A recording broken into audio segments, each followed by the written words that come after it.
So, I just got to watch this brand new documentary on Hulu, and it is one of the craziest things I have ever watched, and now I want to talk about it. I'm talking about The Contestant, which is an entire documentary built to display this thing that happened in the 1990s in Japan. Japan, which was running this reality TV show that had a segment on it where they were following this one dude. This dude, Nasubi, who signed up to be in this reality show because he wanted to get into entertainment. And he ended up being in this scenario where he was stuck inside this room and he had to survive based on magazine prizes. Meaning all the food that he ate, all the water he drank, everything that was keeping him alive was stuff that he needed to win in a contest. Oh, and by the way, he was also stripped naked and filmed, and this was all displayed pretty much 24 hours on live TV in Japan, which he had no idea about. He did not know he was going to be on TV. He knew what he was doing competition-wise, but he thought he was just doing it, and they would let him out eventually, and he wouldn't be on TV, and it would all just be a bad memory, I guess. And I know everything I just said sounds fucking crazy if you haven't watched this documentary. It sounds insane. It sounds stupid. And it is crazy, and it is one of the most insane things I've ever watched in my life. It is literally The Truman Show before The Truman Show happened. Now, I just want to say before I get into the actual grit of what this documentary is about, this was a very well-produced documentary. It was made very well, and it told the story that was going on in a perfect way that felt well-paced, and it built up into a third act, which shows the rest of his life after the event, and it does a very good job of getting you to care about Nasubi and sort of not relate, but understand why he made the decisions he made. Because throughout this whole documentary, you're watching this man who's essentially trapped. It's almost like he's been kidnapped and he's been forced to do something for a year. I think it was actually more than a year. It was like almost 15 months that he's stuck in this room, forced to barely eat, to eat dog food at a time, to just do the worst things and sit naked. You would think this is the worst possible thing ever. He must have been kidnapped. He must be locked in there. And then it gets revealed to you pretty early on that he could have left at any time. The door is unlocked. He could walk right out and escape. Yet this man chooses to imprison himself for months out of a time, for a full fucking year, and just go on in this weird game that he doesn't even think is being, aired on TV. Meanwhile, he is becoming a national star in Japan, but either way, his mental state is something that fascinates me. And this show and this documentary ended up becoming one of the most insane kind of social experiments I have ever witnessed in my life.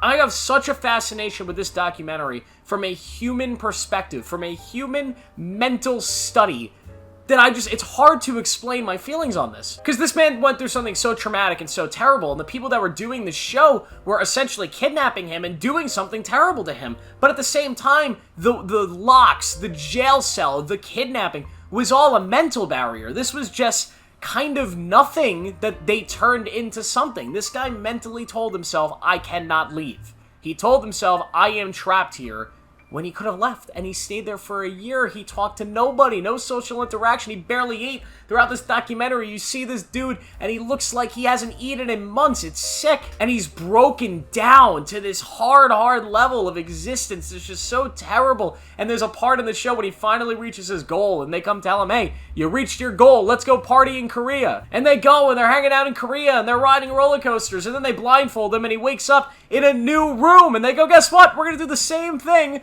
but in Korea. And any normal person you would think would say, are you fucking out of your mind? Hell no. But this dude, after a little bit, says, all right, let's do it. And he ends up re-imprisoning himself for months and months and months, doing the same exact thing. And when he's finally released, there's this crazy moment in the show. Spoiler alert, I've been spoiling the whole thing. Sorry if you haven't watched it. But there's a moment where they bring him on to the set of this show where all these people, there's a live audience, and all these people who have been watching him for over a year are there. Yet again, he does not know that he's been on live TV. He does not know that he is a star. And he's there, and he's in this box, and they strip him down, and he takes off his blindfold, and the walls of this box fall. And everybody's cheering, woo, great job, we're so proud of you. And this dude is just fucking sitting there with a face and a look that just, God, how fascinating. To know what that man was thinking in this moment, just so lost, so not understanding what's going on, probably believing he's hallucinating, and knowing that that was self-inflicted, yet he holds a bitter hatred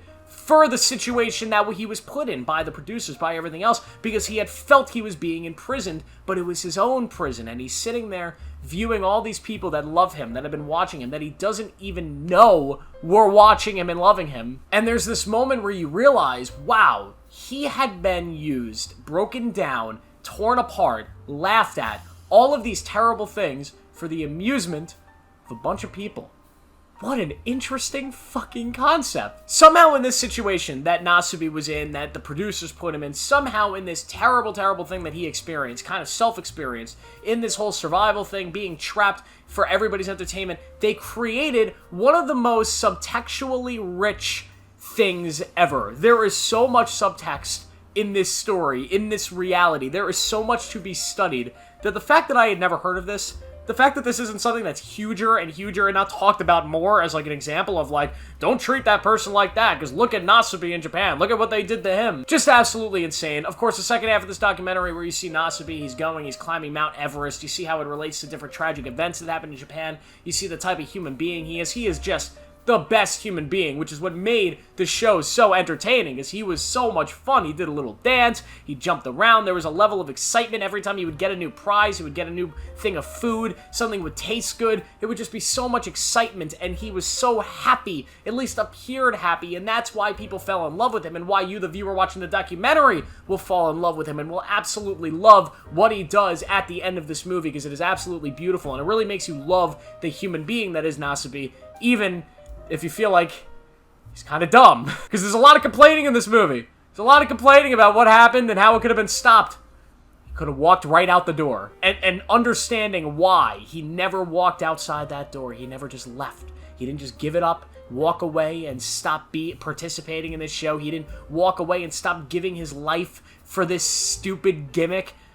When you understand that, when you try to understand that, that is where this becomes one of the most fascinating social experiments in the history of the world. And I would love, if there were any, like, psychologists out there, or sociologists, or whatever, to let me know what the fuck that man was thinking. Because that's crazy. It's just fascinating to me. This should be a Hollywood film. Somebody in Hollywood, make this into a film, and let's do it bigger and better, and let's get this story out there, because this is insane. This is cinema. If you watch it, you know exactly what I mean. If you haven't watched it, although I just spoiled it for you, you should go back and watch the whole thing, because it's amazing. It's really well worth your time. It is a great documentary on a scenario that I had never heard of, on essentially a real-life Truman show, and it is incredible.